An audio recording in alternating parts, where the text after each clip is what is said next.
Hey, so it's January 6, 2020, and I had a thought this morning that I should be recording kind of behind the scenes or my process going through it. For those of you that are interested in filmmaking or just wanting of how a Holt Hamilton film gets made, so you can realize that if I can do it, you can do it. It's not going to be anything fancy. Technically wise, I'm shooting it on my old iPhone, and I want to get you caught up on a project. This past year I had a chance to be an assistant cross-country coach, which I loved the experience, learned a lot about that whole sport, and got me into running a little bit more on my own, which I love. But we took at the end of the season, after season was over, one of the big things we did is we took the team out to California, went and ran in a color race out there. And a day before the race that the team was going to run, we were doing some training, and so we ran on the beach. It was awesome. So on this run, I had the chance to run along the ocean, the beach there. That living in Arizona, that's not something I get to do all the time. And then I ran on a pier, and so on this pier as I'm running, an idea came for for a movie idea. Let me start back a little bit further. The end of last year, I had two big projects I was working on. One was going to be a documentary. We were going to follow a girls basketball team as they went to take state the year before. They had gotten second place, and so I was approached by a tribe to do this, and so I was getting very excited. It was something that I was looking forward to. Of course, love basketball, love sports, and so I was putting a lot of effort and time into trying to make this happen. It was going to be about a 5-month project.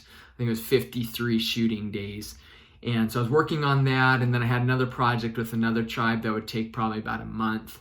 And so I had two big projects, going to be about 6 months of work for me, starting, end of November, December, and then on into first 3 or 4 months of 2020. And so early November, both of those jobs, I believe in 2 days, they both got turned down. They both got canceled. And so here I am with 6 months of work, two projects I'm excited, I'm passionate, and engaged with wanting to happen, that weren't my own projects, but projects that I could take ownership that other people were hiring me for. And so those two projects turned down, and so it's just like, oh, part of me wanted just to kind of curl up in a ball and go in the fetal position and cry. And another part of me, which is the part I followed, was like, well, look at the opportunity where one door closes, another door opens.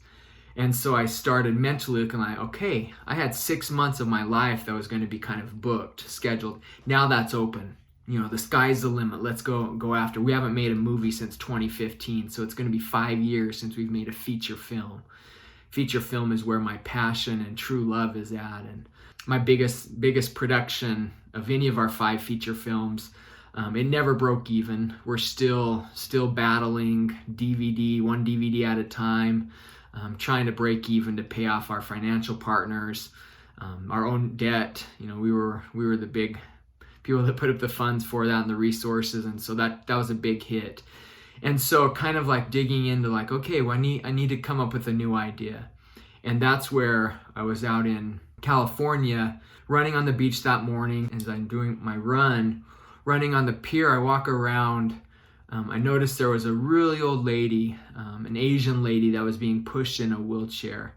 She was smiling. She was happy to be, being pushed along the pier.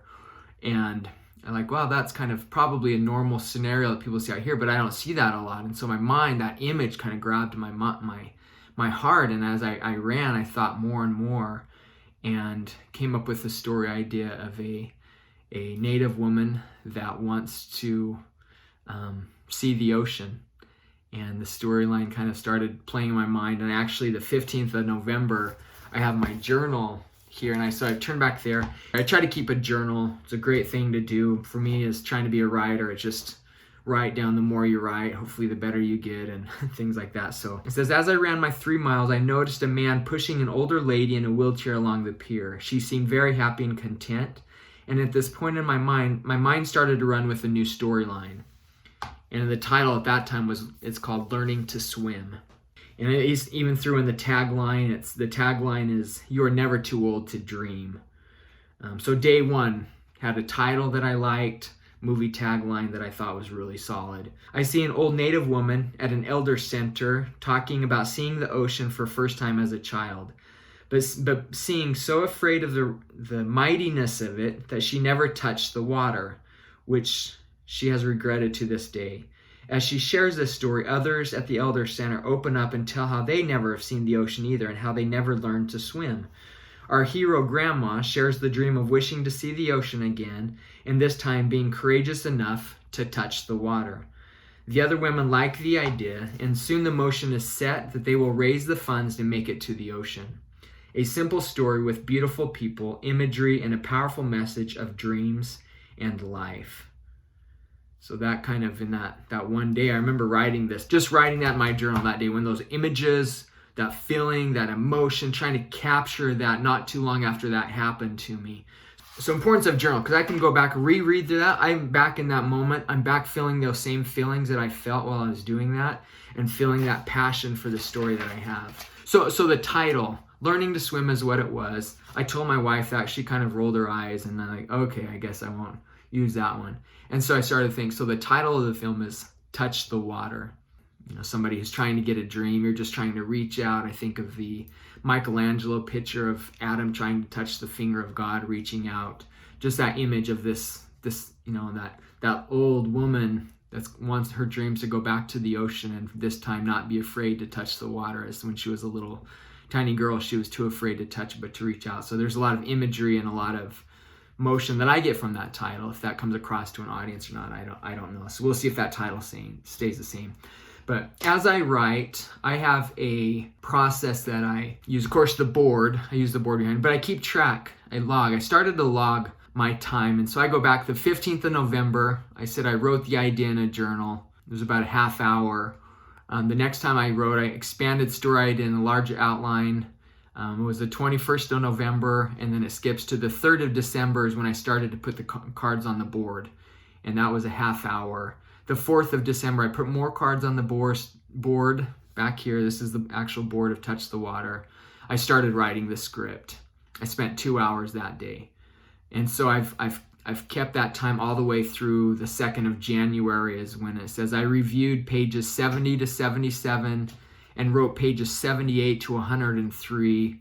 So that's kind of those scenes I wrote. And I spent 4.5 hours writing that day.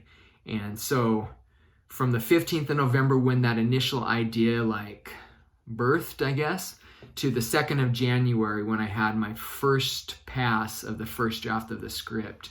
And it took me 36 hours. I have of what I would love to be paid as a writer. I've never been paid to write any of my films, and I have 5 films that have played in theaters and are on Amazon Prime. And so I'm not call myself a writer, but nobody has paid me. So am I really a true writer? Or I don't know. So I have a number over here. So I can scroll down to where I have my total hours. Right next to it, I have the total of the amount of money that I made doing this as a career, wanting to be a true professional writer. So that motivates me because I see this is my value that I'm putting into this. And even when I go to produce this film, I know, look, this is the time I put into it. This is what I would pay myself, even though maybe not the same as a Hollywood writer. There's real value and resource into this. Even though I haven't spent any money, my time is, our time is of value. And so it's important to do that. So log is awesome. I just use a Google spreadsheet. Nothing fancy. You can probably figure out a fancier and better way to do it for yourself. So today, January 6, 2020, I am going to start the second pass of the first draft. My goal is I try to write 2 hours a day. First thing, early in the morning, I get up and have some spiritual scripture study. I do some other reading. I read for an hour. Brian Tracy's a big promoter of reading an hour first thing in the morning. So I do that. I go for a run, 4-mile run. On a good day, I come back, work with, the kids are getting ready for school. We do some family stuff there, breakfast. Tell the kids I love them. They're out the door. And ideally, I'm writing from 8 to 10, 8:30 to 10:30, 9 to 11. Sometimes in that first thing, because my prime time during the day is that morning hours, those morning hours. So try to get that first thing. And then if nothing else, if I don't get anything else done the rest of the day, or it's digging a ditch or whatever I paid to do for the day, my writing is done. And so I have being self-employed, I have the blessing and the curse that my time is available. And so I've created that this is, to me, the most important thing, for work as my career is to write. If I don't write, nothing else happens.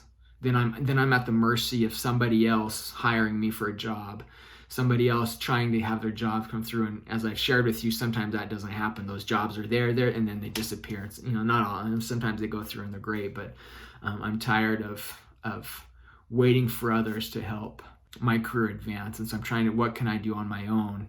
What can I learn? What do I need to learn to advance my career? And I have a little mantra that I put together for the year. It says, I have the power to change my circumstances and the resources to make it happen.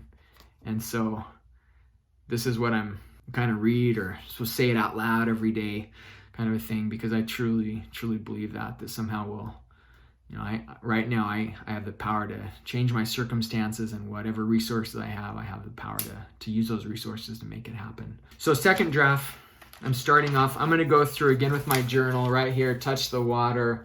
I'm going to go through and just, I haven't done anything with this script for 4 days later after I finished that first pass of the first draft. I'm going to go through and just in my mind think about things that in the script, what is there that I like? What things do I know? Where are my problems at that I'm already well aware of? It's important to get through that first pass. And so I'm going back now in my journal. That's what I'll start with here when I start my 2 hours of writing today. I use a little timer, little AS time on my computer. I just set it for 2 hours and go. And if I need to go take a break, I pause it. But that's 2 hours that I need to be writing. I use Final Draft. I'll save a file and I'll start a new one. I'll just name it. I'll put the date and name it as the second pass of the first draft. And I'll go through. And once I'm done with this second pass, I will physically print it out. And then I'll go through. I'll get out my pens and I'll go through and I'll just start making notes, doing the physical. I like being a kid from born in the late 70s and 80s, 90s, just that analog type stuff still. So I still like that, feel that paper in my hand and go to some place where I can read that, I can mark it up, I can change it, and I'll do a pass and an edit on it that way. So yeah, end of the week, 10 hours of writing, end of the week, have my second pass of first draft done, and then I get ready. I'm really hoping to shoot this in February. So we're down to, I think, 7 weeks now before we go into production. I have the script done. So script, I don't want to feel that pressure of that because I can push those shoot dates back. But I want to have a goal that I'm working towards to accomplish that.